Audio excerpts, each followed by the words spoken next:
Welcome to the darkest corner. Today's tales are about mythical creatures in the United States. Thank you and enjoy. The Devil in the Pines. They told me the Pine Barrens were cursed long before I was born. I thought that was just small-town superstition, the kind of story parents tell to keep their kids from wandering too far into the woods. But on the night of October 17th, 2022, I learned the truth, and I've never been the same since. I'd just moved to a small cabin outside of Leeds Point, New Jersey. The rent was dirt cheap, and my landlord made a point to tell me it was quiet and peaceful. The only catch was the endless stretch of pitch-black forest that surrounded the property. The Pine Barrens. The locals at the diner were friendly enough, but any time I mentioned going hiking there at night, they'd stop talking, glance at each other, and mutter, "You don't want to meet him." Him, I thought it was just some rural bogeyman. Until that night. It was cold, one of those autumn evenings where the air feels sharp enough to cut you. I'd been unpacking boxes all day, and at around 11 p.m., I stepped outside for fresh air. The woods were absolutely still, no wind, no crickets, just silence. Then I heard it, faint at first, echoing from deep inside the forest. A shrill, almost human-like scream that sent a jolt through my chest. It was too high for a man, too guttural for any animal I'd ever heard. Against my better judgment, I grabbed my flashlight and walked toward the sound. The beam cut through the darkness, bouncing off twisted branches and patches of fog that seemed to cling unnaturally close to the ground. The deeper I went, the more wrong everything felt. The air grew heavier, colder, and I noticed something disturbing. No matter which way I turned, the fog closed in behind me. Then I saw it, a set of prints in the sandy soil. Hoof prints. But not like a deer's, these were enormous, each step sunk several inches deep, spaced far apart, like whatever made them had an unnatural stride. I followed them. Minutes passed, though it felt like hours. My flashlight began to flicker.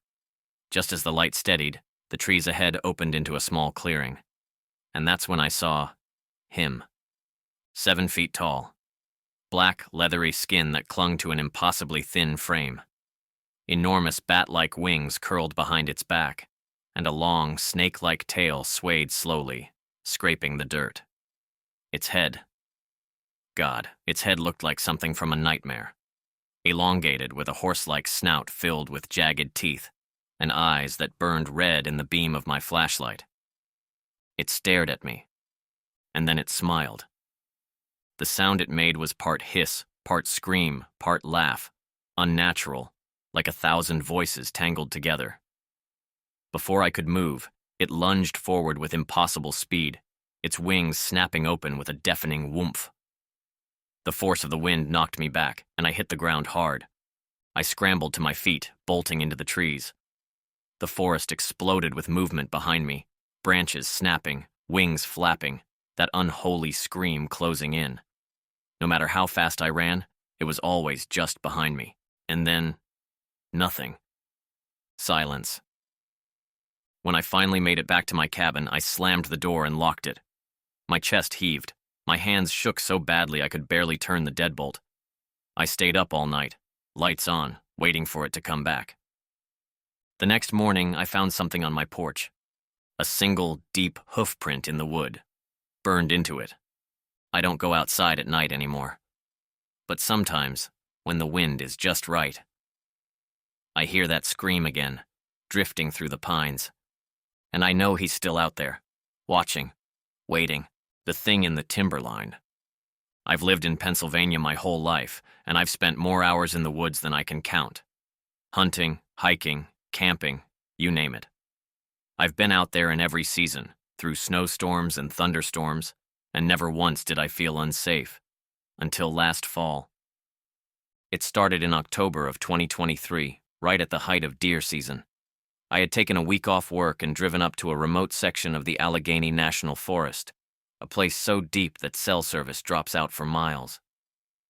My plan was to hunt the ridges near Timberline Hollow, an area most locals avoided. They said it was bad luck country. No real explanation. Just stories about hunters vanishing, hearing strange calls in the night, or finding deer carcasses torn apart in ways no bear could manage. I chalked it up to superstition. The first few days were normal. The mornings were crisp and misty, the leaves a blaze of red and orange. But on the fourth day, I woke up to an eerie stillness. No bird calls, no rustle of squirrels in the underbrush. The forest felt emptied. I set out anyway, moving quietly along a deer trail. About an hour in, I noticed something strange. The ground was torn up in places, like something huge had knelt or crouched there. Then I found tracks. They weren't bear prints. They weren't human either. They were massive, over twice the length of my boot, with a distinct shape. 5 toes, but wider, flatter, and deeper than any human foot could make. The stride between them was impossibly long. I followed them. The deeper I went, the heavier the air felt, like the forest itself was warning me to turn back. That's when I caught a smell, thick, musky, and foul, like rotting vegetation mixed with wet fur. And then I heard it. A low, rumbling growl that made my chest vibrate. It came from somewhere ahead, followed by the sound of something massive shifting through the brush. My heart started pounding, and I crouched low, peering through the trees. That's when I saw it.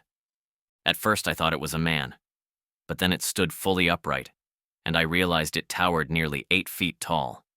Its body was covered in dark, matted hair, and its shoulders were so broad it seemed to fill the space between the trees. The head wasn't quite human. Sloped brow, deep-set eyes, a flat nose, and a jaw that looked powerful enough to crush bone. It was holding something in its hand. A deer.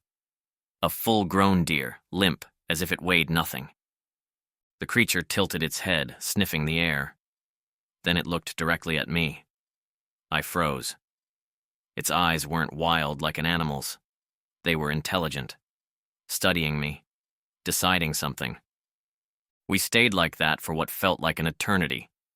Then, with a deep, guttural grunt, it turned and walked away, moving silently, despite its size. I should have been relieved, but something in my gut told me I wasn't safe yet. I turned to head back, only to realize the forest had gone silent again. No wind, no leaves crunching underfoot. And then, from behind me, a sharp crack, like a branch snapping under heavy weight. I spun around, nothing. I started walking faster, another snap, closer. Then the sound of heavy, measured footsteps, just far enough back that I couldn't see what was following me. Every time I stopped, the sound stopped. Every time I moved, it moved. By the time I saw my camp through the trees, I was practically running. I didn't stop until I was in my truck, tearing down the dirt road at full speed. When I got home, I told myself I'd never go back there. But last week, while cleaning my gear, I noticed something on the outside of my pack, wedged into the fabric.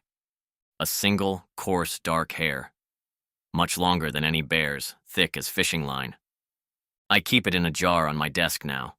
A reminder that the timberline hollow is not empty. And something there remembers me.